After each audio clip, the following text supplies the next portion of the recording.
Government exams కోసం తక్కువ ఖర్చులోనే maths, aptitude, reasoning వంటి కోర్సులు నేర్చుకోవడానికి ఇప్పుడే కాల్ చేయండి. నమస్కారం వంశీకృష్ణ గారు. నమస్తే మేడం.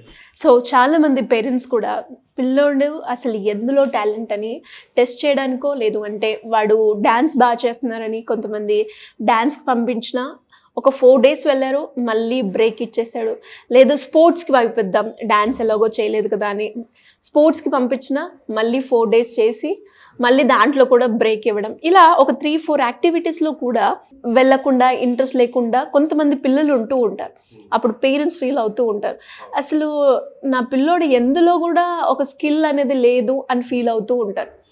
ఎందుకు అలా అనిపిస్తూ ఉంటుంది? అసలు నిజంగానే అలాంటి సిచ్యువేషన్స్ ఉంటాయా? దీన్ని ఏ రకంగా మనం చూడాల్సిన అవసరం ఉందంటే, చైల్డ్ ఏజ్లో పిల్లలు డ్యాన్స్ బాగా చేస్తున్నారని పేరెంట్స్ డ్యాన్స్ స్కూల్లో వేస్తారు, క్రికెట్ బాగా ఆడుతున్నాడని స్పోర్ట్స్ స్కూల్లో వేస్తారు, యాక్టింగ్ బాగా చేస్తున్నారని యాక్టింగ్ నేర్పించడం, చిన్న చిన్న రీల్స్ చేయించడం, ఇట్లాంటివి చాలా చేస్తుంటారు పేరెంట్స్, చాలా ఇంట్రెస్టెడ్గా చేస్తుంటారు. అయితే నిజానికి అక్కడ ప్రతి పేరెంట్ కూడా మళ్ళీ మధ్యలో డిసప్పాయింట్ అవుతారు. అరే మా వాడు బాగా డ్యాన్స్ చేస్తున్నాడనే నేను మళ్ళీ డ్యాన్స్ స్కూల్లో వేస్తే వారం కూడా సరిగ్గా వెళ్ళలేదు, మళ్ళీ అప్పుడే డ్యాన్స్ స్కూల్ని ఆపేసిండు, ఇట్లాంటివి ఉంటాయి. అయితే ప్రతి పేరెంట్ కూడా వీటి పట్ల అవేర్నెస్ ఉండాలి. ఫస్ట్ చైల్డ్హుడ్లో బ్రెయిన్ ఫంక్షనింగ్ అనేది చాలా యాక్టివ్గా ఉంటుంది అనమాట. అప్పుడు పిల్లలు ఏది చూసినా నేర్చుకోవాలనే ఆ క్యూరియాసిటీ అనేది వాళ్ళ లోపల బిల్డ్ అవుతుంది. అయితే పిల్లలకి అలా వదిలేసినప్పుడు మాత్రమే వాళ్ళు అలా చేస్తారు. వాళ్ళని కొంచెం స్ట్రిక్ట్గా, అంటే ఇప్పుడు ఫర్ ఎగ్జాంపుల్ డ్యాన్స్ బాగా చేస్తున్నారని డ్యాన్స్ స్కూల్కి వేసినప్పుడు పిల్లల మైండ్లో ఒక ప్రెజర్ క్రియేట్ అవుతుంది. ఏంటంటే ఇప్పుడు ఫర్ ఎగ్జాంపుల్ వాళ్ళు విచ్చలవిడిగా ఏదైతే ఇంట్లో పేరెంట్స్ ముందు చేశారో దానికి ఎవరు కూడా ఇన్స్ట్రక్షన్ చేసేవాళ్ళు లేరు. అంటే నువ్వు ఇలా చేయి అలా చేయి అని చెప్పేవాళ్ళు లేరు. ఇప్పుడు ఒక డ్యాన్స్ స్కూల్లోకి వెళ్ళినప్పుడు డ్యాన్స్ టీచర్ చెప్పిన ఇన్స్ట్రక్షన్ని ఖచ్చితంగా ఫాలో కావాలి. అయితే వాళ్ళు ఆ స్టేజ్లో వాళ్ళు ఫాలో అవ్వాల్సినంత మైండ్ సెట్ మెచ్యూరిటీ అనేది వీళ్ళకి లేదనమాట. సో అలా చెప్పడాన్ని వీళ్ళే చాలా ప్రెజర్గా ఫీల్ అవుతారు. ఫస్ట్ ఆఫ్ ఆల్ అంటే ఎందుకు మానేస్తున్నారు అనడానికి నేను రీజన్ చెప్తున్నాను. అలా చెప్పడం ప్రెజర్గా ఫీల్ అయితే నెక్స్ట్ వన్ వచ్చేసి అంటే ఇంకొక రీజన్ ఉంది. అదేంటంటే పేరెంట్స్ కంపారిజన్. అంటే నువ్వు డ్యాన్స్ స్కూల్లో వాళ్ళు ఎంత బాగా చేస్తున్నారు, ఎందుకు నువ్వు అలా చేయట్లేదు, వాళ్ళు కూడా నీతో పాటే ఉన్నారు కదా, వాళ్ళు తక్కువ టైంలో ఎంత బాగా డ్యాన్స్ చేస్తుంటే నువ్వు డ్యాన్స్ చేయట్లేదు, ఇలా అంటుంటారు. అంటే ఒకటి అక్కడ టీచర్ యొక్క ప్రెజర్ ఎక్కువడం వల్లనో మానేయొచ్చు, లేదనుకుంటే పేరెంట్స్ కంపేర్ చేయడం వల్లనో మానేయొచ్చు అనమాట. అంటే ఈ విషయానికి ఏ పేరెంట్ కూడా డిసప్పాయింట్ అవ్వాల్సిన పని లేదు. ఎందుకంటే ఇప్పుడు మనం చాలామందిని అబ్జర్వ్ చేస్తే కొంతమంది పిల్లలు ఎలా ఉంటారంటే అన్నిట్లో యావరేజ్గా ఉంటారు, కొంతమంది ఏమో అన్ని యాక్టివిటీలో పార్టిసిపేట్ చేస్తుంటారు, ఇంకా కొంతమంది ఉంటారు ఒక యాక్టివిటీని పట్టుకుంటే ఇక దాంట్లోనే ఉంటారనమాట. సో మీ పిల్లలు ఈ 3 రకాల్లో ఏ రకం ఉన్నా పెద్ద ప్రాబ్లం లేదు. కానీ మీరు మీ పిల్లల లోపల ఉన్నటువంటి ఈ ఇన్బిల్ట్ స్ట్రక్చర్ ఏదైతే ఉందో వాళ్ళ లోపల ఆ స్కిల్ ఏదైతే ఉందో దాన్ని బయటకు తీసే ప్రయత్నం చేయాలి. ఈ ప్రయత్నం మరి ఎట్లా చేయాలి అంటే ఫస్ట్ మీ పిల్లలు ఎలా ఉన్నారో అలా వాళ్ళని యాక్సెప్ట్ చేయాలి.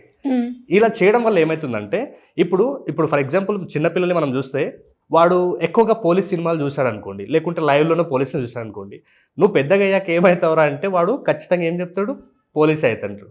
లేదు డాక్టర్ని ఎక్కువ చూశాడు అనుకోండి, వాడు పెద్దగా అయిన తర్వాత ఏమవుతావు అంటే డాక్టర్ అవుతుంటాడు. అంటే వాళ్ళ మైండ్ సెట్లో కరెక్ట్గా ఒక గోల్ అనేది సెట్ చేయబడలేదు ఫస్ట్.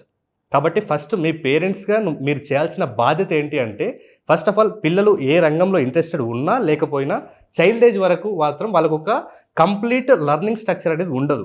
కాబట్టి మీ పిల్లల్ని యాక్సెప్ట్ చేయండి వాళ్ళు ఏ పని ఎక్కువ చేస్తున్నారు.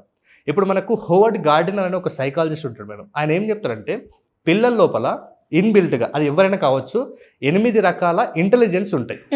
అయితే ఆ ఇంటెలిజెన్స్ని యాజ్ ఎ పేరెంట్గా నువ్వు ఎప్పుడైతే బయటికి తీస్తావో, ఎప్పుడైతే దాన్ని గమనిస్తావో నీ యొక్క టైం, మనీ, ఎనర్జీ 3 కూడా సేవ్ చేసుకున్న వాళ్ళు అవుతారు. మరి ఆ ఇన్బిల్ట్గా ఉన్నటువంటి యాక్టివిటీని యాజ్ ఎ పేరెంట్గా నువ్వు ఎప్పుడైతే మీ పిల్లల్ని యాక్సెప్ట్ చేస్తావో ఫస్ట్ అప్పుడే వాళ్ళ యొక్క లోపల ఉన్న ఇంటెలిజెన్స్ని బయటకు తీస్తారు. అంటే వాళ్ళ లోపల ఒక కాన్ఫిడెన్స్ వస్తుంది, అంటే నేనేం చేసినా మా పేరెంట్స్ యాక్సెప్ట్ చేస్తారు, అట్లనే రాంగ్ కాదు, వాళ్ళు చేస్తున్న మంచి పనిని మీరు అదే విధంగా యాక్సెప్ట్ చేస్తే, ఎలాంటి ఇన్స్ట్రక్షన్స్ లేకుండా, అంటే ఎక్కువ ప్రెజర్ లేకుండా ఉంటే వాళ్ళ కాన్ఫిడెన్స్ లెవెల్స్ పెరిగి దాంట్లో ఆటోమేటిక్గా ముందుకు వస్తారు. సెకండ్ ఏంటంటే కంపారిజన్ ఆపాలి. ఇప్పుడు కంపారిజన్ అనేది ఇన్బిల్ట్గా అంటే వాళ్ళ లోపల ఉన్నటువంటి ఇంటెలిజెన్స్ని నాశనం చేస్తుందనే చెప్పొచ్చు. ఎందుకంటే మనం చాలా చూస్తాం, ఇప్పుడు చేపకి కోతికి పోటీ పెట్టినాం అనుకోండి, హోవర్డ్ గార్డెనర్ అదే చెప్తాడు, కోతి చెట్లు బాగా ఎక్కుతుంది, చేప నీటిలో బాగా ఎక్కుతుంది. అంటే దేని సామర్థ్యం దానికి ఉంటుంది. ఆ సామర్థ్యాన్ని మనము ఇప్పుడు కోతిని నీళ్ళలో ఎదించలేము, చేపని చెట్టెక్కించలేము. సేమ్ అలాగే మీరు మీ పిల్లల్ని కంపారిజన్ చేసినప్పుడు ఆటోమేటిక్గా వాళ్ళ సహజ సామర్థ్యం ఏంది అనేది దాన్ని బయటికి తీయడంలో వాళ్ళు ఆ ప్రెజర్లోనే తగ్గిపోతుంది అనమాట. దెన్ నెక్స్ట్ ఏం చేయాలంటే చాలామంది మనం అబ్జర్వ్ చేస్తుంటే ఈ మధ్యకాలంలో ప్రెజర్ ఎక్కువైపోతుంది పిల్లల మీద. అంటే ఎందుకు వాళ్ళ టాలెంట్ని బయటికి తీయలేక ఇందులో వీళ్ళు బాగున్నారు అని చెప్పకపోవడానికి రీజన్ అంటే ఏదైనా సరే ఇప్పుడు నేను ఈ ట్రైనింగ్ ఇప్పిస్తున్నా అంటే దీంట్లోనూ టాప్ ఉండాలి, దీంట్లోనూ నెంబర్ 1 ఉండాలి, దీంట్లోనూ ఎక్స్పర్ట్ అయిపోవాలి. ఇలాంటి ఇన్స్ట్రక్షన్స్ పిల్లలు ఇచ్చినప్పుడు ఇప్పుడు కండిషనింగ్ చేసినప్పుడు ఖచ్చితంగా అది ఇన్బిల్ట్గా ఉన్నటువంటి స్కిల్స్ని బయటికి తీసే అయితే కాదనమాట. అంటే నేనేమంటున్నాను అంటే మీరు స్ట్రక్చర్డ్గా ఆ ప్రెజర్ ఏదైతే ఉందో అంటే యాంగ్జైటీ, డిప్రెషన్, స్ట్రెస్ ఇలాంటివి గురి కాకుండా వాళ్ళకు కొంచెం ఫ్రీడమ్ ఇవ్వండి. ఇప్పుడు మీరు ఇంకా క్లియర్గా ఇవన్నీ చేయకుండా ఉన్నప్పుడు వాళ్ళు ఏ టైంలో అయితే అంటే అలసిపోకుండా ఈవెన్ నిద్ర వచ్చినా కూడా వాళ్ళు ఆ పని మీద ఇంట్రెస్టెడ్గా ఉన్నారో, ఈవెన్ తినే సమయం అయినా కూడా వాళ్ళు ఆ సమయంలో ఇంట్రెస్ట్ ఉన్నారో అదే వాళ్ళ యొక్క స్కిల్ అనమాట. సో దాని మీద ఫోకస్ చేయాలంటే ఖచ్చితంగా మీరు కంపేర్ చేయొద్దు. తర్వాత మీ పిల్లల్ని యాక్సెప్ట్ చేయండి ఏదైతే ఉందో అది. తర్వాత వచ్చేసి వాళ్ళకి ఎక్కువగా ప్రెజర్ క్రియేట్ చేయకండి. దెన్ నెక్స్ట్ వచ్చేసి వాళ్ళకి ఆ ప్రెజర్తో పాటు కొంతమంది పేరెంట్స్ తొందరపడుతుంటారు. అంటే నువ్వు ఇది అయిపోవాలి, చిన్నప్పుడే వాళ్ళకి ఎక్కువగా నువ్వు డాక్టర్ అయిపోవాలి, నువ్వు టీచర్ అయిపోవాలి ఇట్లాంటివి పెట్టకూడదు. ఎందుకంటే ఇది ఒక స్కిల్ కావచ్చు, లేకుంటే ఒక ఇంటెలిజెన్స్ అనేది ఒకటి జన్యుపరంగా వస్తుంది. అంటే వాళ్ళ లోపల ఉన్నటువంటి ఆ సహజ సామర్థ్యాలు అనుకూలంగా వస్తుంది. నెక్స్ట్ వచ్చేసి అతను పెరుగుతున్న ఆ ఎన్వైర్న్మెంట్ని బట్టి ఉంటుంది. నెక్స్ట్ తను తిరుగుతున్న ఫ్రెండ్ సర్కిల్ని బట్టి ఉంటుంది. నెక్స్ట్ తను జీవిస్తున్నటువంటి ఆ సర్కిల్ని బట్టి కూడా ఉంటుందన్నమాట. కాబట్టి పేరెంట్స్ తొందరపడి చైల్డ్హుడ్లోనే ఇంకా నువ్వు పోలీసే, ఇంకా నువ్వు డాక్టరే ఇలాంటి వాళ్ళకి బౌండరీస్ పెట్టకండి. ఎందుకంటే డిపెండ్ ఆన్ సిచ్యువేషన్ అంతకంటే మించి కూడా అయ్యేటటువంటి స్కిల్స్ని ఆటోమేటిక్గా మీరే తగ్గిస్తున్న వాళ్ళు అయిపోతారు. దెన్ నెక్స్ట్ ఇంకొకటి వాళ్ళ స్కిల్స్ని బయటికి తీయాలంటే కొంచెం అప్రిషియేట్ చేయాలన్నమాట.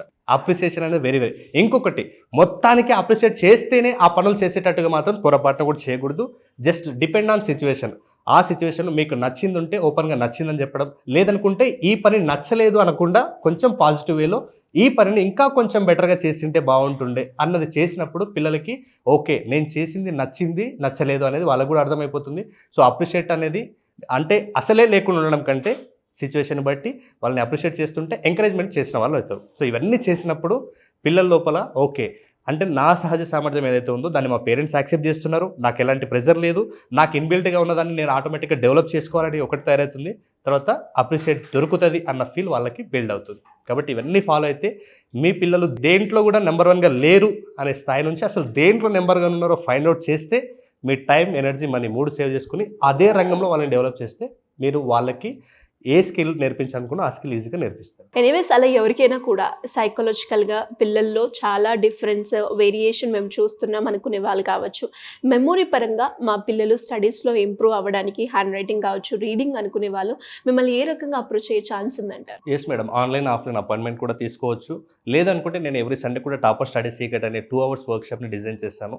సో దానికి కూడా అటెండ్ అవ్వచ్చు. అందులో పిల్లల్ని ఎలా చదివించాలనే దాంట్లో పేరెంటింగ్ పాత్ర ఎంత ఉందనేది కూడా నేర్చుకుంటారు. బై పిల్లలు చాలామంది స్టడీస్లో మా పిల్లలు వీక్ ఉన్నారు, దానికి రీజన్ ఒకటే వాళ్ళు ఎలా దాన్ని చదవాలి, ఎలా గుర్తుపెట్టుకోవాలని తెలియకపోవడం వల్ల. కాబట్టి నేను ఎవ్రీ సండే కండక్ట్ చేసే టాపర్ స్టడీ సీక్రెట్ వర్క్షాప్కి పేరెంట్స్ దాంతోపాటు పిల్లలు కూడా ఇద్దరు కూడా అటెండ్ అవ్వచ్చు.